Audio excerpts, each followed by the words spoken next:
Hi guys, ArchieLuxury on the Paul Pluta channel. Today I'm doing paid review 24QA22. It's a 10-piece combo meal deal, bit of a hype combo buster. Before we start, customary wristwatch check. What am I wearing? I'm wearing a Rolex Explorer 2. Subtle, understated, just under the radar, which is what I like in a Rolex. Let's run the intro and let's talk watches.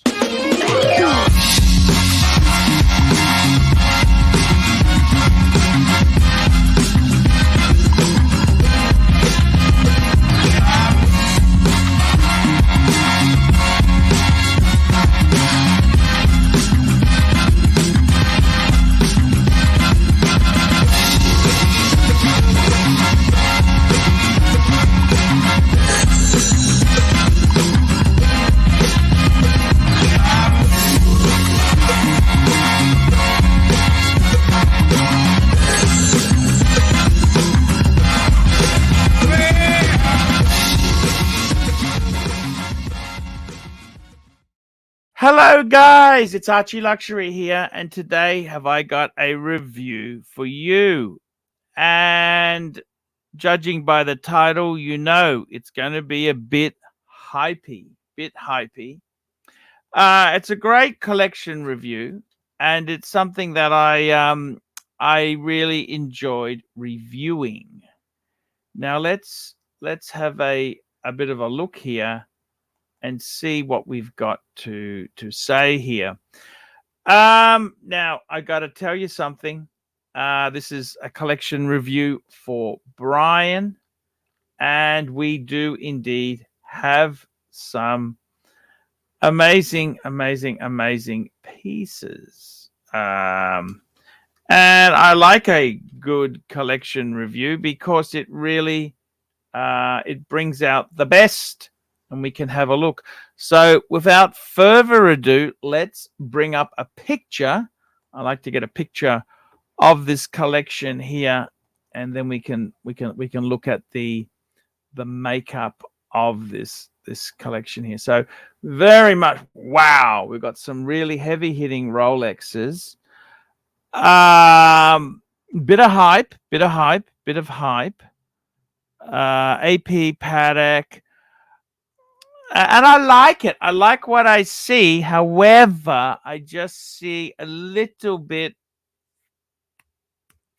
over the top hype.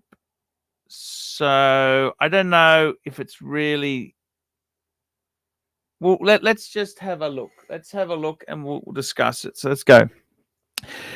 Dear Archibald Chesterfield III, hope this finds you well. It's been a while since my first collection review, so I kindly ask for another one. Please refer to me as Brian, appreciating that you don't do shit for free. I've sent you $100 US via PayPal. I'm turning 40 this month, and my collection consists of 10 watches below, which I plan to keep and not sell or trade. I list them in order of purchase and also attach a picture.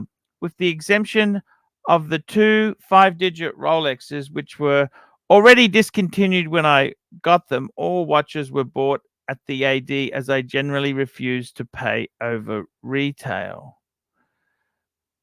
I think that's a bit presumptuous, bit arrogant. I'd rather not lick the AD's ass, but hey.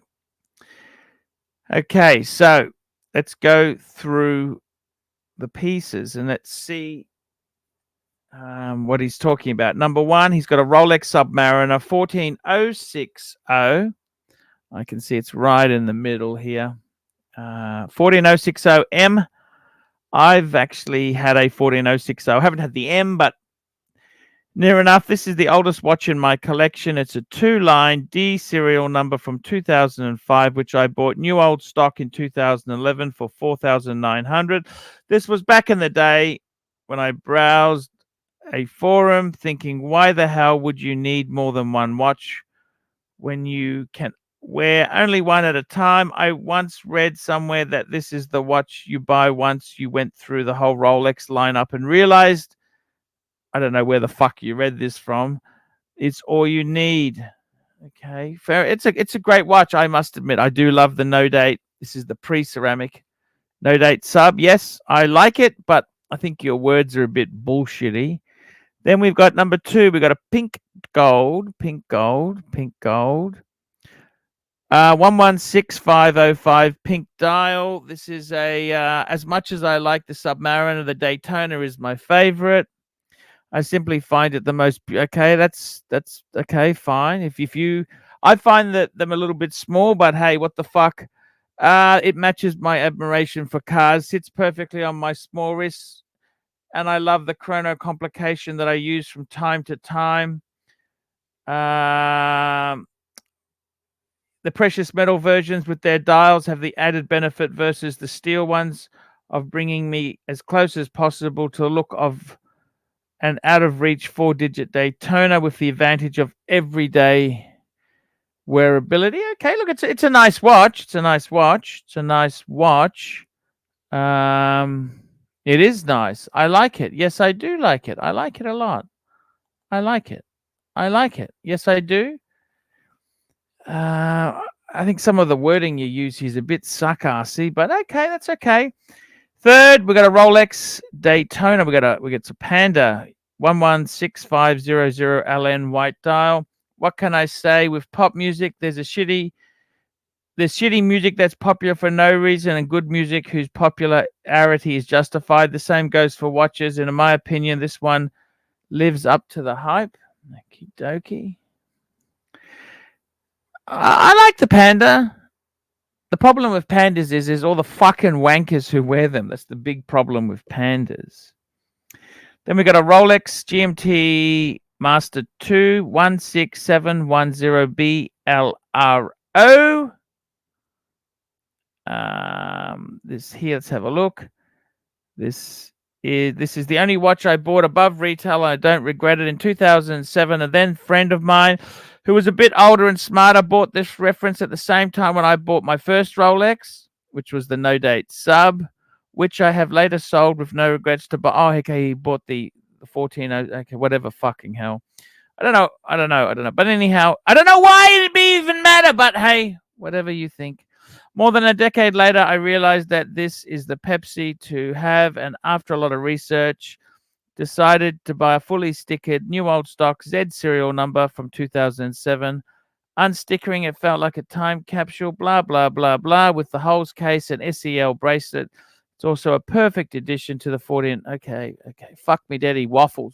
Polly waffle, fuckers. Polly waffle. It's a great watch. Next piece he's got as a number 5 is a Rolex GMT 126710BLNR. BLNR. That's the Batman on the Jubilee.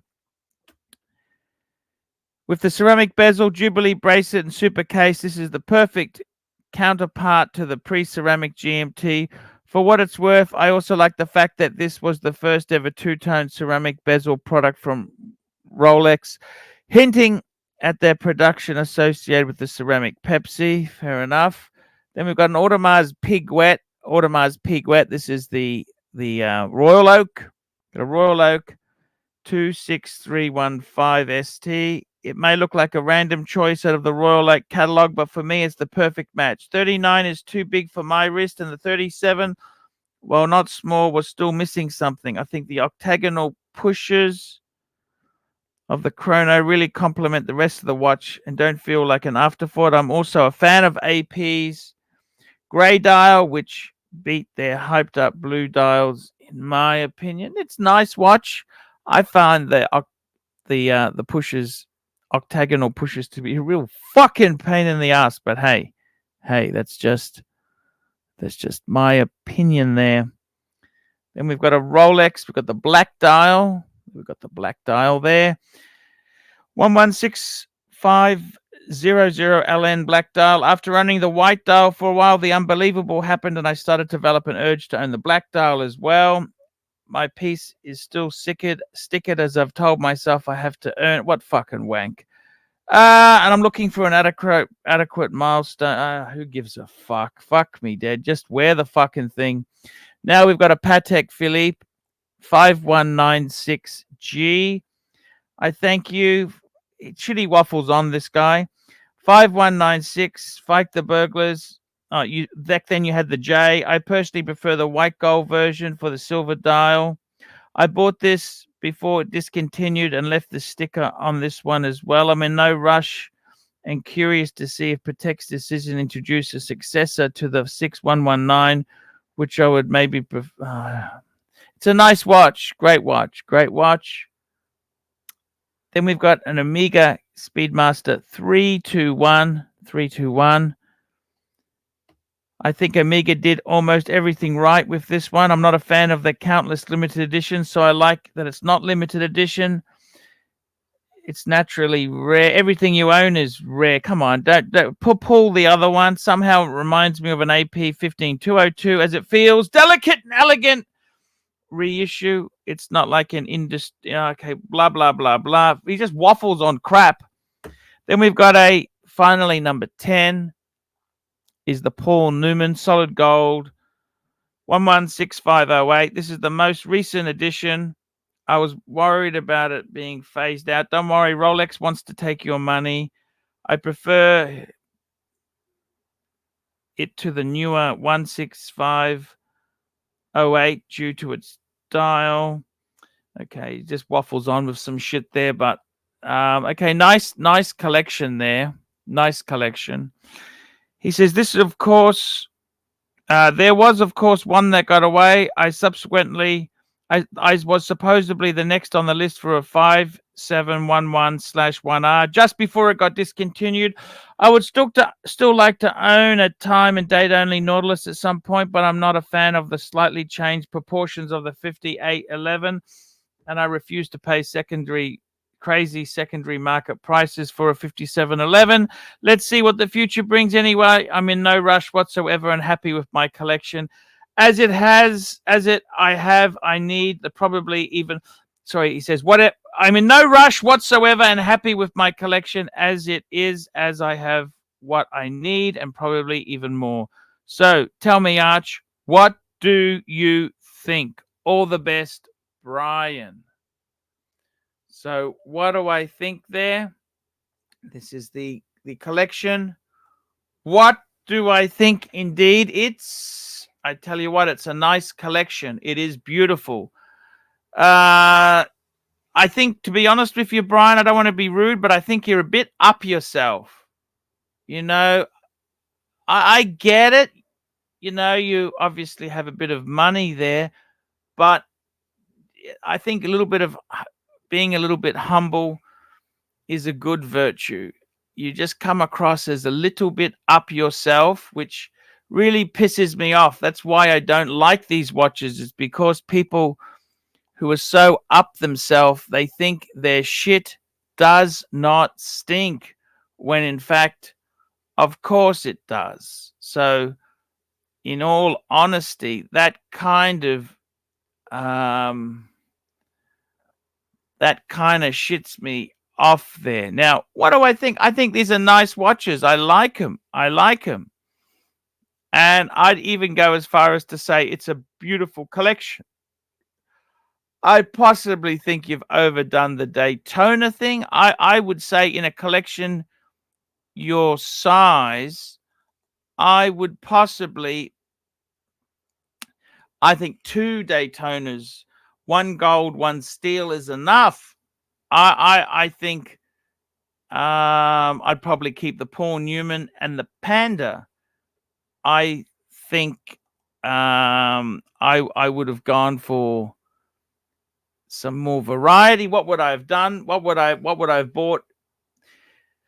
Okay, I would probably say, I would love to see in this collection here, I'd love to see maybe a day date, 40 mil, maybe rose gold, if you wanted to replace the Daytona with that.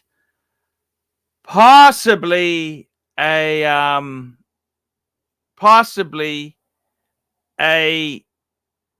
solid gold GMT green dial, something like that. Just something which is just so moves against the hype. Hype kind of shits me. And it's funny that you do mention the 57 11. I mean, there's a lot more Pateks, in my opinion, than Nautiluses or Aquanauts. And the fact you mentioned them just really tells me you're a bit of a hypester. Hypester. And the hype, when I look at a collection and someone's got so many hype things, it can't. I mean, I don't mind a bit of hype. I get it. I don't mind a bit of hype, but I like to see unusual shit. You know, like maybe an amazing Breguet. It doesn't have to be super expensive, but I'd like to see some. You know, I like to cover. I certainly agree. You need to cover the bases. Rolex, Patek, AP, fantastic. Okay, but I like to cover some bases. That's what I do like to do. I do like to cover some bases because what I like to see in a collection is somebody who's not just hype, hype, baby, hype. That hype, hype, hype, you know, yeah, I get it. You know, when you start, you know, you want to have the watches that everyone lusts for. You want the kudos, but I kind of find it sad that it has to be hype. You know, I'll show you a watch that I think would be amazing in your collection there. I'm going to show you a watch that I think would be absolutely amazing. So let's just take that down. We're just going to have a look. This is what I would say would be absolutely. Where is it? Just bringing it up. Let me bring it up. This would be an amazing, amazing watch. And what is it? I'll tell you exactly what it is here. It's very simple. I'm bringing up a world time. Look at this here. Look at this. This would be absolutely beautiful in your collection. Not, you know, I'd rather have that than a fucking 5811 or a 5711. It's so much more special. Another beautiful watch for amazing bang per buck is the Breguet Type 21. Look at this. This is incredible. Fantastic. Fantastic. And I mean, a watch like this Breguet Type 21, it's a purist watch. It's not a poser's watch. And that's what I'd like to see more of in the collection, is more purist type watches. I mean, watches like this here, they tell me someone really loves their watches. It's not just to show off and think that their shit doesn't stink. And I got to be honest with you. You've got a nice collection. It is beautiful. But fuck me dead, how many fucking Daytonas does one really need? How many do you really fucking need? And I mean, look, it just comes across a bit entitled. You think they're great watches, they're amazing, but the biggest problem with Rolex is the wankers who have them, and that's kind of the big detracting factor from these fucking things is the people who think their shit doesn't stink. I mean, all watches are flawed. Every watch I've owned has, in my opinion, had flaws to it. And this is the thing, really. Building a collection, it's part of a yin and a yang. Let me bring up a photo. This is a friend of mine, JJ's collection. Have a look at this as a collection. And he's got some great pieces. Yet again, we got the Panda and we've got the Paul Newman. Okay, beautiful. But we got a bit more class. Yes, we do have a 321. We've got a Day Date. We got an FP Jaune. We got a Vacheron. We've even got a Hulk and a Pelagos in this collection. So I mean, it kind of, what I love is the broad spectrum of interests here. I can see this guy here is real enthusiast. It's not just, hey, what do I buy? It's real enthusiast. Real enthusiast. And that's what I like to see. I like to see somebody who's pushing the envelope, not just going for the safe, easy choices. Safe, easy choices. You know, I think sometimes it's just the hype. Hype gives me the shits. It really does irritate me. I even had another friend of mine, and I admit he's a little bit up himself as well. You know, that's the dongoloid, my friend, the dongoloid. And he wanted a statement watch, and he went out and bought. I got to tell you, he went and bought a Breguet Marine, and whilst you know you may not love it, it's horologically and just this, that's the box. Everything about this watch is fucking nice. A lot of thought went into it. It's not just another hype Rolex. And don't get me wrong, Rolex makes amazing stuff. I love the Rolex stuff. They make some amazing shit. Rolex does a great job, but I like to see a little bit of thought has gone into collection. That's what I like to see. Thought process. And I think you got great things. You got some great things. You're a bit up yourself. I get it. You know, when you make a bit of money, you think you hold the key to success. I get it. A lot of us can get a bit arrogant at times. And you know, okay, a bit of arrogance is okay. I don't mind that, a bit of arrogance, but you've got to have some love. Let me show you a picture. This is a collection, a picture of my friend JJ. I showed you his collection before, and this was actually a picture that I look at with absolute just respect. I think this is just such an amazing collection. Have a look at this 3-piece. This was part of JJ's. Come on. It's coming. There we go. Look at this 3-piece. Look at this. We've got the 40 mil day date Breguet. Look at that fucking Breguet and a Patek chronograph. Now that Patek is miles ahead of a fucking 5711 or a 5811. Fuck the 5711. Fuck the 5811. This is class. This is real perfection. And that's where I would be going. This is where I would be going. This is where I'd be going, guys. Look at this.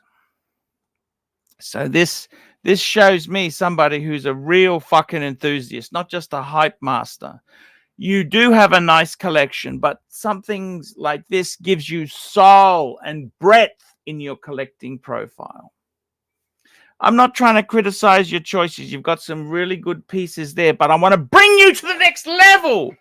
And the next level's not buying a fucking Nautilus or some fucking hype.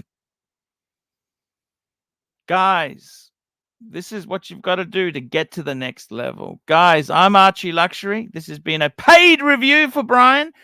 Tell me what you think. Like, subscribe, tell your friends, put some comments below. And remember, if you want to buy or sell a Rolex watch in America, where would I go?